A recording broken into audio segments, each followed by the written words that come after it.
Hello guys, welcome back to my channel life of paramed. So previous video में मैंने एक anaesthesia technology के ऊपर वीडियो बनाया था जिसमें बहुत सारे स्टूडेंट्स ने बहुत सारा क्वेश्चन पूछा है कि एनेस्थीसिया टेक्नोलॉजी कैसे कर सकते हैं, क्या होता है बेटर। तो आज इस वीडियो में मैं उनका रिप्लाई देना चाहूँगी। सबसे पहला क्वेश्चन जो बहुत सारे लोगों ने पूछा है कि डिप्लोमा और बीएससी, तो डिप्लोमा करें या बीएससी करें एनेस्थीसिया टेक्नोलॉजी में। तो देखो, डिप्लोमा हम करते हैं 10th के बाद और बीएससी डिग्री हमें मिलता है प्लस टू के बाद।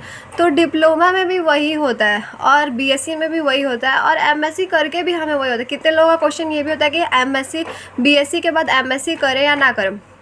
तो देखो, सबका कैटेगरी सेम होता है, डिप्लोमा, बीएससी और एमएससी। बट जो फैक्टर ये होता है, अगर हम ज़्यादा मेहनत करेंगे तो ऑब्वियसली हमें कुछ ज़्यादा ही मिलेगा। तो सैलरी जो होता है वो डिपेंड्स हो जाता है कि हाँ भाई, कि डिप्लोमा वाले को थोड़ा कम सैलरी मिलेगा, बीएससी वालों को उनसे थोड़ा ज़्यादा सैलरी मिलेगा और एमएससी वालों को उनसे थोड़ा ज़्यादा सैलरी मिलेगा और पोस्ट भी ज़्यादा मिलेगा। जैसे कि अब मैं एक हॉस्पिटल में काम कर रही हूँ, उसमें बहुत सारे एनेस्थीसिया टेक्नीशियंस हैं और मैंने एमएससी किया है और मेरे साथ एक मेरे काम करते उन्होंने बीएससी किया। तो प्रेफरेंस मुझे मिलेगा एमएससी वालों को और मुझे वहाँ का डिपार्टमेंट का हेड बना सकते, जैसे कि एचओडी, क्योंकि मैंने एमएससी किया है। तो जैसे कि नॉलेज अगर ज़्यादा ले रहे हैं हम तो वो हमारे लिए बेनिफिशियल है। अगर आपके पास टाइम कम है तो आप डिप्लोमा भी कर सकते हैं। दूसरा क्वेश्चन ये पूछा गया है बहुत ज़्यादा कि हम बीएससी एनेस्थीसिया करने के बाद डॉक्टर बन सकते हैं कि नहीं। डॉक्टर लिखा है हमारे नाम के आगे, डॉक्टर राम, डॉक्टर सलोनी ऐसा लिखाएगा कि नहीं। तो नहीं, जब तक हम एमबीबीएस नहीं करते हैं किसी भी मेडिकल फील्ड में, हमारे नाम के आगे डॉक्टर नहीं लिख सकते हैं। जैसे कि एमबीबीएस करने के बाद हमें एक स्पेशली डॉक्टर का पोस्ट मिलता है, लेकिन जैसे कि हम बीएससी कर रहे हैं और एमएससी कर रहे हैं ये पैरामेडिकल में, तो जब तक हम पीएचडी नहीं करते हमें डॉक्टर नहीं मिल सकता है। तीसरा, बहुत सारा लोगों ने क्वेश्चन पूछा है कि एनेस्थीसिया, बीएससी एनेस्थीसिया करने के बाद हम पेशेंट को इंजेक्शन दे सकते हैं कि नहीं। तो नहीं, जैसे कि मैंने कहा, जो जैसे पढ़ते हैं उन्हें ज़्यादा प्रेफरेंस मिलेगा।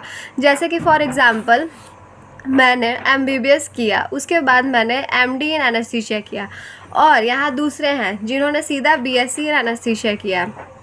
तो प्रेफरेंस जो होगा, एनेस्थीसियोलॉजिस्ट जो होंगे वो एमडी एनेस्थीसिया वाले होंगे। मैं काम करूँगी उनके अंदर। तो क्या होता है कि इंजेक्शन हम नहीं दे सकते, लेकिन इंजेक्शन देने से पहले जितना भी काम होता है, ट्रस्ट में जितना भी काम होता है, जैसे कि एक पेशेंट आया, उसको क्या प्रॉब्लम है, क्या हुआ है, उसको कैसा इंजेक्शन देना, ये सब हम डिसाइड करेंगे।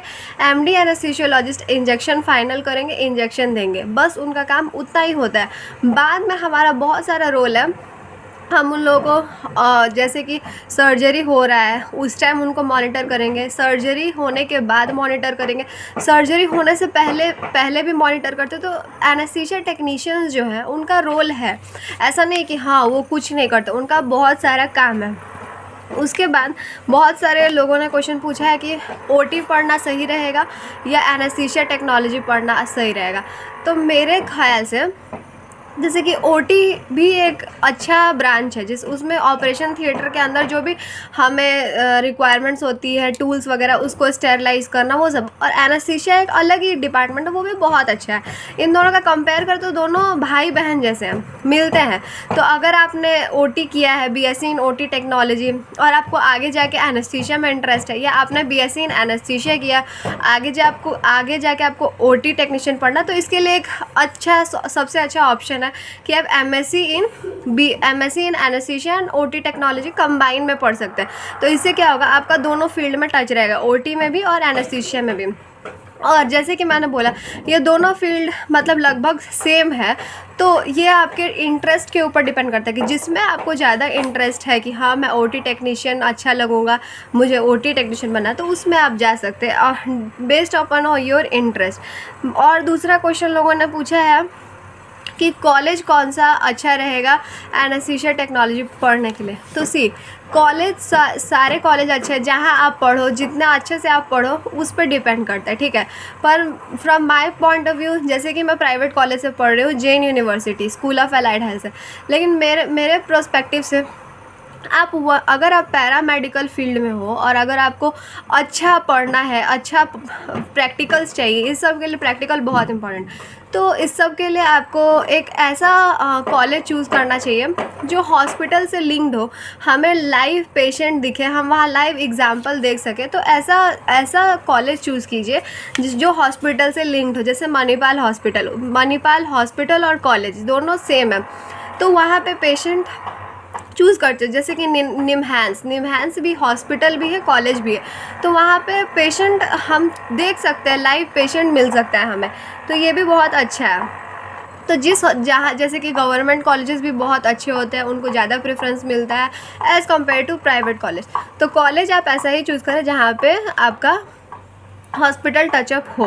उसके बाद आता है सैलरी पे। बात करते हुए सैलरी पे, तो सैलरी आपका डिपेंड्स करता है। जैसे कि अब मैं थर्ड ईयर एनेस्थीसिया की स्टूडेंट हूँ। अब जैसे ही मेरा 4th ईयर ख़त्म होगा, मैं जाऊँगी जॉब करने के लिए, मुझे 50,000 नहीं मिलेगा, कहीं भी नहीं मिलेगा। जैसे कि मेरा पहला एक्सपीरियंस है, मुझे वो लोग देंगे 20,000 25,000, उससे ज़्यादा मुझे नहीं मिलेगा, क्योंकि एज अ फ्रेशी उतना सैलरी आपको कहीं नहीं मिलता। आपको अच्छा सैलरी के लिए 1 साल नहीं, एटलीस्ट 3 या 4 साल काम करना पड़ेगा, फिर आपका सैलरी इंक्रीज़ होता है। ऐसा नहीं कि आपका सैलरी हमेशा 20,000 ही रहेगा, आपका सैलरी और इंक्रीज़ भी होगा आगे चल के।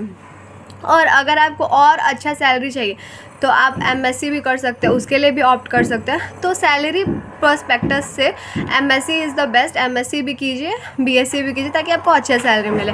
आई होप कि मैंने बहुत सारे क्वेश्चंस के आंसर दे दिए। फिर भी अगर आपको और भी ज़्यादा डाउट है तो आप प्लीज़ कमेंट में मेंशन कीजिए।